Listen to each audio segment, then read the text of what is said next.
ಗೆಳೆಯರೇ ನಮಸ್ಕಾರ, ಹೇಗಿದ್ದೀರಿ ಎಲ್ರು? ಗೆಳೆಯರೇ, ಅದು 2026ರ ಮೊದಲ ದಿನ. ಅಲ್ಲಿ ಗುಂಡಿನ ಸದ್ದು. ಒಬ್ಬ ಮಾಜಿ ಸಚಿವನ ಹತ್ಯೆ ಮಾಡೋದಕ್ಕೆ ಸಂಚನ್ನು ರೂಪಿಸಲಾಗಿತ್ತು. ಅದೇ ಕಾರಣಕ್ಕೆ ಗುಂಡನ್ನು ಹಾರಿಸಲಾಗಿತ್ತು. ಅದಕ್ಕೆ ಬಲಿಯಾಗಿದ್ದು ಮಾತ್ರ ಅವರದ್ದೇ ಪಕ್ಷದ ಒಬ್ಬ ಕಾರ್ಯಕರ್ತ. ಅಂತಹ ಒಂದು ವಿಡಿಯೋ ಈಗ ವೈರಲ್ ಆಗ್ತಾ ಇದೆ. ಇದು ಯಾವುದೋ ಸಿನಿಮಾದ ಕಥೆಯಲ್ಲ. ಅದಕ್ಕೆ ಕಾರಣ ಆಗಿದ್ದು ಮಾತ್ರ ಕರ್ನಾಟಕದ ಬಳ್ಳಾರಿಯ ಶಾಸಕ ಭರತ್ ರೆಡ್ಡಿಯ ಬೆಂಬಲಿಗರು, ಹಾಗೆಯೇ ಭರತ್ ರೆಡ್ಡಿಯ ಬಲಗೈ ಬಂಟ ಸತೀಶ್ ರೆಡ್ಡಿಯ ಗನ್ಮ್ಯಾನ್ ಮಾಡಿಕೊಂಡಿರೋ ಎಡವಟ್ಟಿಗೆ ಬಳ್ಳಾರಿ ಹೊತ್ತಿ ಉರಿತಾ ಇದೆ. ಆದ್ರೆ ಕ್ರಮವನ್ನ ಜರುಗಿಸಬೇಕಾದ ಸಿದ್ದರಾಮಯ್ಯ ಸರ್ಕಾರ ಮಾತ್ರ ನಿದ್ರೆಯನ್ನ ಮಾಡ್ತಾ ಇದೆ. ಇದೆಲ್ಲದರ ಮಧ್ಯೆ ನಾನೇನಾದರೂ ಕಂಟ್ರೋಲ್ ತಪ್ಪಿದ್ರೆ ಬಳ್ಳಾರಿ ಏನಾಗ್ತಾ ಇತ್ತು ಗೊತ್ತಾ ಅಂತ ಕಾಂಗ್ರೆಸ್ ಶಾಸಕ ಭರತ್ ರೆಡ್ಡಿ ಮಾತಾಡ್ತಾ ಇದ್ದಾನೆ. ಅಲ್ಲಿ ಜನಾರ್ದನ ರೆಡ್ಡಿ ಮತ್ತು ಶ್ರೀರಾಮುಲು ಅವರೇ ಬೇಕು ಅಂತಹ ಇಂತಹ ಕೆಲಸವನ್ನ ಮಾಡಿಸಿದ್ದಾರೆ ಅನ್ನೋದು ಭರತ್ ರೆಡ್ಡಿಯ ಆರೋಪ. ಆದರೆ ಅಸಲಿಯತ್ತು ಬೇರೆಯದ್ದೇ ಇದೆ. ಇಲ್ಲಿ ಸಿದ್ದು ಸರ್ಕಾರವೇ ಜನಾರ್ದನ ರೆಡ್ಡಿಯ ಹತ್ಯೆಯನ್ನ ಮಾಡೋಕೆ ಕುಮ್ಮಕ್ಕು ಕೊಡ್ತಾ ಇದೆ ಅನ್ನೋ ಆರೋಪವನ್ನ ಬಿಜೆಪಿ ನಾಯಕರು ಮಾಡ್ತಾ ಇದ್ದಾರೆ. ಹಾಗಾದ್ರೆ Congress MLA Bharat Reddy MLA rowdy ಆಗೋಕ್ಕೆ ಹೊರಟಿದ್ದಾರಾ? ವೈರಲ್ ಆಗ್ತಾ ಇರೋ ವಿಡಿಯೋದಲ್ಲಿ ಇರೋದೇನು? ಜನಾರ್ದನ ರೆಡ್ಡಿಯ ಬಳ್ಳಾರಿ ಮನೆಯ ಗಡೆಗೆ ಗುಂಡನ್ನು ಹಾರಿಸಿದ್ದು ಯಾರು? ಸಿದ್ದರಾಮಯ್ಯ ಈಗ ಗರಂ ಆಗಿ ಮಾತಾಡ್ತಾ ಭರತ್ ರೆಡ್ಡಿ ಅನ್ನೋ ಅಯೋಗ್ಯ ಶಾಸಕನನ್ನ ಬಂಧನೆ ಮಾಡದೆ ಬಿಟ್ಟಿರೋದು ಯಾಕೆ? ಅಲ್ಲಿ ಬಿಹಾರ, ಉತ್ತರ ಪ್ರದೇಶಗಳು ಸರಿ ಆಗ್ತಾ ಇದ್ರೆ ಕರ್ನಾಟಕವನ್ನು ಗೂಂಡ ರಾಜ್ಯ ಮಾಡೋಕೆ ಜನರಿಂದ ಆಯ್ಕೆಯಾದ ಮಾಲಾಯಕ್ಕುಗಳೇ ನಿಂತಿದ್ದಾರ. ಎಲ್ಲಿಗೆ ಹೋದ್ರೂ ಗೊತ್ತಿಲ್ಲ ಮಂತ್ರಿ ಪರಮೇಶ್ವರ. ಎಲ್ಲವನ್ನ ಈ ವಿಡಿಯೋದಲ್ಲಿ ನೋಡ್ಕೊಂಡು ಬರೋಣ ಬನ್ನಿ. ಗೆಳೆಯರೆ, ಗೂಂಡ ರಾಜ್ಯಗಳು ಯಾವುದು ಅಂತ ಕೇಳಿದ್ರೆ ಮೊದಲೆಲ್ಲ ಬಿಹಾರ, ಉತ್ತರ ಪ್ರದೇಶ ಅಂತ ಜೋರಾಗಿ ನಾವೆಲ್ಲ ಹೇಳ್ತಾ ಇದ್ವಿ. ಅದೇ ಈಗ ಗೂಂಡ ರಾಜ್ಯ ಯಾವುದು ಅಂದ್ರೆ ನಮ್ಮ ರಾಜ್ಯದ ಹೆಸರನ್ನೇ ನಾವೇ ಹೇಳಿಕೊಳ್ಳೋ ಪರಿಸ್ಥಿತಿ ಬಂದಿದೆ. ಅದಕ್ಕೆ ಕಾರಣ ಆಗ್ತಾ ಇರೋದು ಯಾವುದೋ ಗೂಂಡಗಳು ಅಥವಾ ರೌಡಿಗಳು ಅಲ್ಲ, ಬದಲಾಗಿ ಸಿದ್ದರಾಮಯ್ಯ ಸರ್ಕಾರದಲ್ಲಿರೋ ಕೆಲ ಶಾಸಕರು ಮತ್ತು ಮಂತ್ರಿಗಳು ಅನ್ನೋದು ನಮಗೆಲ್ಲ ಗೊತ್ತೇ ಇದೆ. ಯಾವುದೋ ಕಾಲದಲ್ಲಿ ಬಿಹಾರ, ಉತ್ತರ ಪ್ರದೇಶ ಗೂಂಡ ರಾಜ್ಯಗಳಾಗಿದ್ವು. ಅವುಗಳನ್ನು ಸರಿ ಮಾಡೋಕೆ ಇವತ್ತಿಗೂ ಯೋಗಿ ಆದಿತ್ಯನಾಥ್ ಮತ್ತು ನಿತೀಶ್ ಕುಮಾರ್ ಅರಸಾಹಸ ಪಡ್ತಾ ಇದ್ದಾರೆ. ಆದರೆ ಶಾಂತಿಯುತವಾಗಿದ್ದ ಕರ್ನಾಟಕ ಮಾತ್ರ ಅಕ್ಷರಶಃ ಗೂಂಡ ರಾಜ್ಯ ಮತ್ತು ಮಾಫಿಯಾ ರಾಜ್ಯ ಆಗ್ತಾ ಇದೆ. ಕಳೆದ ಒಂದು ತಿಂಗಳಲ್ಲಿ ನೋಡೋದಕ್ಕೆ ಹೋದ್ರೆ ಮಹಾರಾಷ್ಟ್ರ ಪೊಲೀಸರು ಡ್ರಗ್ಸ್ ದಂಧೆ ಮಾಡ್ತಾ ಇದ್ದ ಕ್ರಿಮಿನಲ್ಗಳನ್ನ ಕರ್ನಾಟಕದಲ್ಲಿ ಬಂಧನವನ್ನ ಮಾಡಿದ್ರು. ಅದಕ್ಕೂ ಮೊದಲು ಪೊಲೀಸರೇ ದುಡ್ಡನ್ನ ಕಳ್ಳತನ ಮಾಡಿದ್ರು. ಈಗ ನೋಡಿದ್ರೆ ಶಾಸಕ ಮತ್ತು ಅವನ ಬೆಂಬಲಿಗರು ರೌಡಿಗಳಾಗಿದ್ದಾರೆ. ಅದಕ್ಕೆ ಕಾರಣ ಆಗ್ತಾ ಇರೋದು ಬಳ್ಳಾರಿಯ 36 ವರ್ಷದ ಶಾಸಕ ಭರತ್ ರೆಡ್ಡಿ. ಅವತ್ತು ಜನವರಿ 1ನೇ ತಾರೀಕು ಬಳ್ಳಾರಿಯ ರಸ್ತೆಗಳಲ್ಲಿ ವಾಲ್ಮೀಕಿ ಪ್ರತಿಮೆಯನ್ನ ಲೋಕಾರ್ಪಣೆ ಮಾಡೋಕೆ ಸಿದ್ಧತೆಗಳು ನಡೀತಾ ಇದ್ವು. ಅದರ ಲೋಕಾರ್ಪಣೆ ಇದ್ದದ್ದು 3ನೇ ತಾರೀಕು. ಅದಕ್ಕಾಗಿ ಬ್ಯಾನರ್ಗಳನ್ನ ಶಾಸಕ ಭರತ್ ರೆಡ್ಡಿಯ ಬೆಂಬಲಿಗರು ಹಾಕ್ತಾ ಇದ್ರು. ಅದೇ ಬ್ಯಾನರ್ ಅನ್ನ ಮಾಜಿ ಸಚಿವ ಜನಾರ್ದನ ರೆಡ್ಡಿಯ ಮನೆಯ ಮುಂದೆ, ಅಂದ್ರೆ ಅವರ ಖಾಸಗಿ ಜಾಗದಲ್ಲಿ ಹಾಕಲಾಗಿತ್ತು. ಅದನ್ನ ಜನಾರ್ದನ ರೆಡ್ಡಿ ಮನೆಯ ಸೆಕ್ಯೂರಿಟಿ ತೆಗೆಯೋಕೆ ಹೇಳಿದ್ರೆ ಅಲ್ಲಿದ್ದ ಭರತ್ ರೆಡ್ಡಿಯ ಬೆಂಬಲಿಗರು ರೊಚ್ಚಿಗೆದ್ರು. ಆಗ ಸ್ಥಳಕ್ಕೆ ಶ್ರೀರಾಮುಲು ಆಗಮಿಸಿ ಖಾಸಗಿ ಜಾಗದಲ್ಲಿ ಹಾಕಿದ್ದ ಬ್ಯಾನರ್ ಅನ್ನ ತೆಗೆದು ಹಾಕ್ತಾರೆ. ಆ ಬ್ಯಾನರ್ ನಲ್ಲಿ ಭರತ್ ರೆಡ್ಡಿಯ ದೊಡ್ಡ ಫೋಟೋ ಕೂಡ ಇತ್ತು. ಅದೇ ಕಾರಣಕ್ಕೆ ಅಲ್ಲಿದ್ದ ಕಾಂಗ್ರೆಸ್ ಕಾರ್ಯಕರ್ತರು ರೊಚ್ಚಿಗೆದ್ದಿದ್ರು. ಅಲ್ಲಿ ಯಾರದ್ದೋ ಖಾಸಗಿ ಜಾಗಕ್ಕೆ ಇವರು ಬ್ಯಾನರ್ ಹಾಕೋ ಅವಶ್ಯಕತೆ ಏನಿತ್ತು ಅನ್ನೋದು ಯಾವನಿಗೂ ಗೊತ್ತಿಲ್ಲ.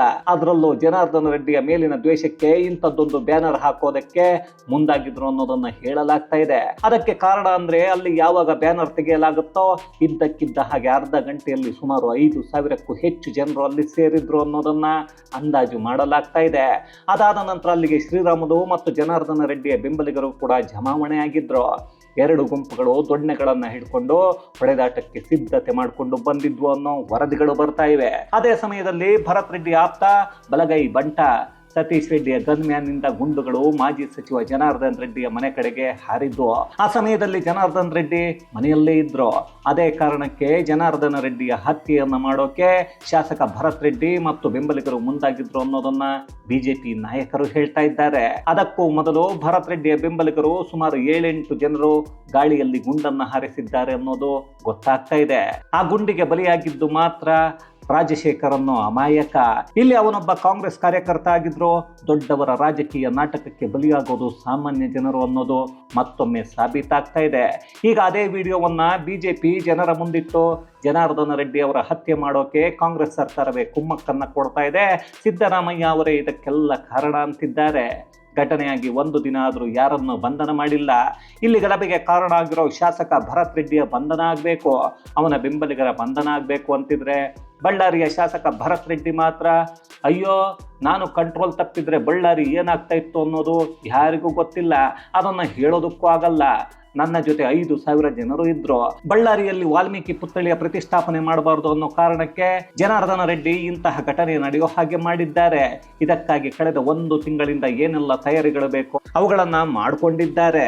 ನಾನು ವಿದ್ಯಾವಂತ ಆಗಿರೋದಕ್ಕೆ ಸುಮ್ಮನಾಗಿದ್ದೀನಿ ಅಷ್ಟೇ. 2 ವರ್ಷದಿಂದ ಶಾಂತಿಯಿಂದ ಇದ್ದ ಬಳ್ಳಾರಿಯನ್ನ ಶ್ರೀರಾಮುಲು ಮತ್ತು ಜನಾರ್ದನ ರೆಡ್ಡಿಗೆ ನೋಡೋಕೆ ಆಗ್ತಾ ಇಲ್ಲ. ಅದೇ ಕಾರಣಕ್ಕೆ ಇಂತಹ ಘಟನೆ ನಡೆಯೋ ಹಾಗೆ ಮಾಡಿದ್ದಾರೆ. ಜನಾರ್ದನ ರೆಡ್ಡಿ ಮನೆಯ ಮುಂದೆ ಯಾವುದೇ ಬ್ಯಾನರ್ ಅನ್ನ ನಾವು ಹಾಕಿಲ್ಲ ಅಂತಿದ್ದಾರೆ.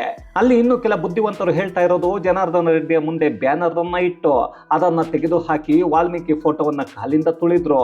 ಅದೇ ಕಾರಣಕ್ಕೆ ಇಲ್ಲಿ ಇಷ್ಟೆಲ್ಲ ಘಟನೆಗಳು ನಡೆದು ಹೋಗಿವೆ ಅಂತಿದ್ದಾರೆ. ಅಲ್ಲಿಗೆ ಭರತ್ ರೆಡ್ಡಿ ಹೇಳ್ತಾ ಇರೋ ಜನಾರ್ದನ ರೆಡ್ಡಿಯ ಮನೆಯ ಮುಂದೆ ಬ್ಯಾನರ್ ಅನ್ನೇ ಹಾಕಿಲ್ಲ ಅನ್ನೋದು ನಿಜಾನ? ಅವರದ್ದೇ ಬೆಂಬಲಿಗರು ಹೇಳ್ತಾ ಇರೋ ಜನಾರ್ದನ ರೆಡ್ಡಿ ಮನೆಯ ಮುಂದೆ ಬ್ಯಾನರ್ ಹಾಕಿದ್ವಿ ಅಂತ ಹೇಳ್ತಾ ಇರೋದು ನಿಜಾನ ಅನ್ನೋದನ್ನ ನೀವೇ ಯೋಚನೆ ಮಾಡಿಕೊಳ್ಳಿ. ಅದಕ್ಕೆ ಸಂಬಂಧಪಟ್ಟ ಹಾಗೆ ಈಗಾಗಲೇ ವಿಡಿಯೋಗಳು ವೈರಲ್ ಆಗ್ತಾ ಇವೆ. ಅವುಗಳನ್ನು ನೋಡಿದರೆ ಸತ್ಯ ಯಾವುದು ಅನ್ನೋದು ನಿಮಗೂ ಗೊತ್ತಾಗತ್ತೆ. ಅಲ್ಲಿ ಜನಾರ್ದನ ರೆಡ್ಡಿಯ ಮನೆಯ ಮುಂದೆ ಬ್ಯಾನರ್ ಹಾಕಿರೋದು ನಿಜ. ಇದ್ದಕ್ಕಿದ್ದ ಹಾಗೆ ಜನಾರ್ದನ ರೆಡ್ಡಿಯ ಮನೆಯ ಮೇಲೆ ಗುಂಡಿನ ದಾಳಿ ನಡೆದಿರೋದು ನಿಜ. ಆದರೆ ಅದಕ್ಕೆ ಬಲಿಯಾಗಿದ್ದು ಮಾತ್ರ ಒಬ್ಬ ಕಾಂಗ್ರೆಸ್ ಪಕ್ಷದ ಕಾರ್ಯಕರ್ತ. ಇಲ್ಲಿ ಒಂದನ್ನು ಸರಿಯಾಗಿ ಗಮನ ಇಟ್ಟು ನೋಡಬೇಕು. ಗುಂಡಿನ ದಾಳಿಯನ್ನ ಮಾಡಿರೋದು ಒಬ್ಬ ಶಾಸಕನ ಬಲಗೈ ಬಂಟನ ಗನ್ಮ್ಯಾನ್. ಆ ಗುಂಡು ಬಿದ್ದು ಸತ್ತಿರೋದು ಅವರದ್ದೇ ಪಕ್ಷದ ಕಾರ್ಯಕರ್ತ. ಅಲ್ಲಿಗೆ ಅವರದ್ದೇ ಪಕ್ಷದ ಒಬ್ಬ ಕಾರ್ಯಕರ್ತನನ್ನ ಅವರೇ ಬಲಿಯನ್ನ ಕೊಟ್ಟ ಹಾಗಾಯ್ತು.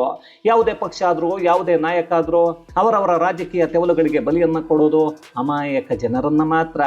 ಈಗ ಅದೇ ಬಳ್ಳಾರಿಯಲ್ಲೂ ನಡೆದಿದೆ. ಆದರೆ ಅಲ್ಲಿ ಯಾವ ಗುಂಡಿಗೆ ರಾಜಶೇಖರ್ ಬಲಿಯಾಗಿದ್ದಾನೆ ಅನ್ನೋದು ಗೊತ್ತಾಗೋದಕ್ಕೆ ಅವನ ದೇಹದಲ್ಲಿ ಯಾವ ಗುಂಡಿದೆ ಅನ್ನೋ ರಿಪೋರ್ಟ್ ಬಂದ ಮೇಲೆ ಗೊತ್ತಾಗುತ್ತೆ ಅನ್ನೋದನ್ನ ನಮ್ಮ ರಾಜ್ಯದ CM ಸಿದ್ದರಾಮಯ್ಯ ಹೇಳ್ತಾ ಇದ್ದಾರೆ. ಅಲ್ಲಿ ಪೊಲೀಸರು ಯಾವುದೇ ಗುಂಡನ್ನು ಹಾರಿಸಿಲ್ಲ, ಅದನ್ನ ಪೊಲೀಸ್ ಇಲಾಖೆ ತಿಳಿಸಿದೆ. ಆದರೂ ಪೊಲೀಸರ ಗುಂಡು ಹಾರಿದ್ಯಾ ಅನ್ನೋದನ್ನ ನೋಡಬೇಕು ಅಂತ ಒಬ್ಬ CM ಹೇಳ್ತಾರೆ ಅಂದ್ರೆ ಇದಕ್ಕಿಂತ ವಿಪರ್ಯಾಸ ಇನ್ನೇನಾದ್ರೂ ಇದೆಯಾ? ಯಾವುದೇ ಘಟನೆ ಆದ್ರೂ ಅದಕ್ಕೆ ಪೊಲೀಸರನ್ನೇ ಹೊಣೆ ಮಾಡೋದು ಸಿದ್ದು ಸರ್ಕಾರದ ಕೆಟ್ಟ ಚಾಳಿ ಇಲ್ಲೂ ಮುಂದುವರಿತಾನೇ ಇದೆ.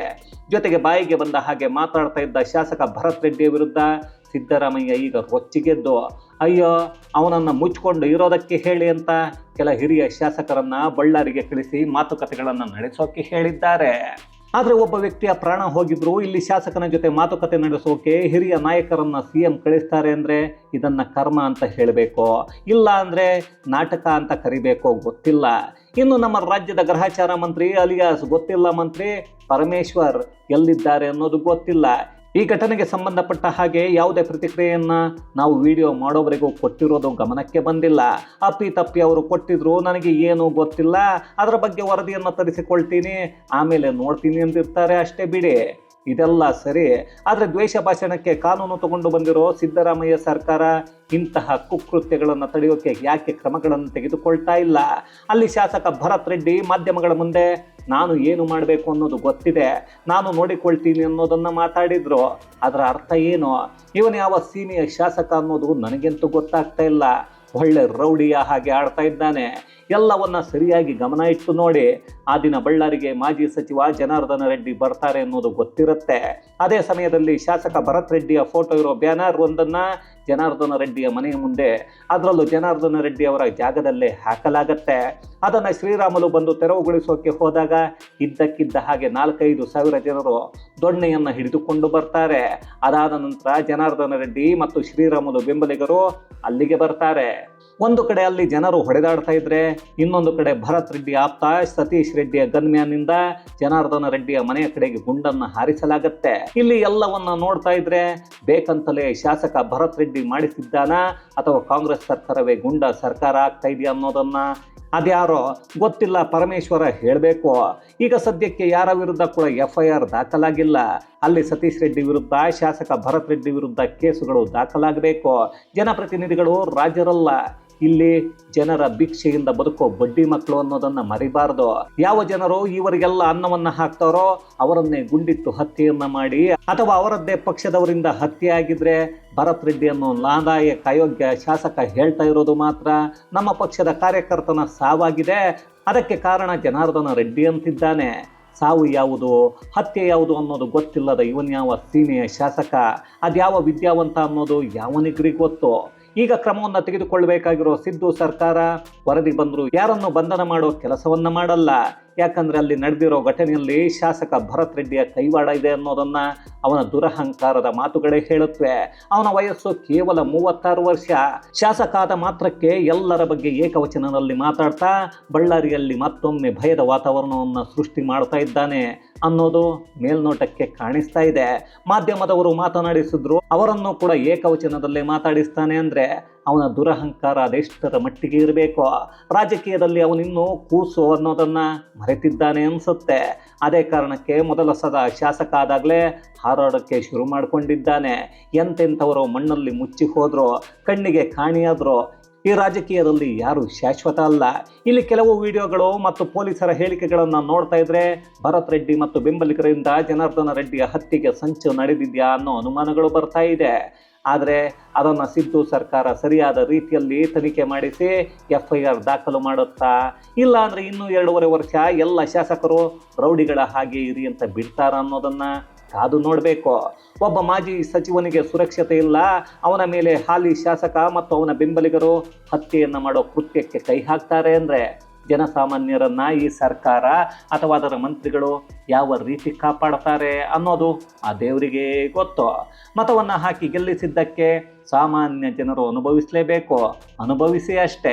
ಇದು ಗೆಳೆಯರೆ, ಬಳ್ಳಾರಿಯಲ್ಲಿ ನಡೆದಿರೋ ರೌಡಿ MLA ಭರತ್ ರೆಡ್ಡಿಯ ಕುರಿತಾದ ವಿಡಿಯೋಗಳು ಹೇಳ್ತಾ ಇರೋ ಒಂದಷ್ಟು ಸತ್ಯಗಳು ಮತ್ತು ನಮ್ಮ ರಾಜ್ಯವನ್ನು ರಾಜಕಾರಣಿಗಳೇ ಗೂಂಡ ರಾಜ್ಯವನ್ನು ಮಾಡ್ತಾ ಇರೋದ್ರ ಕುರಿತಾದ ಒಂದಷ್ಟು ಮಾಹಿತಿ, ಮತ್ತಷ್ಟು ವಿಶೇಷತೆಗಳೊಂದಿಗೆ ಮುಂದಿನ ವಿಡಿಯೋದಲ್ಲಿ ಭೇಟಿಯಾಗೋಣ. ಅಲ್ಲಿಯವರೆಗೂ ಕನ್ನಡವೇ ಸತ್ಯ, ಕನ್ನಡವೇ ನಿತ್ಯ.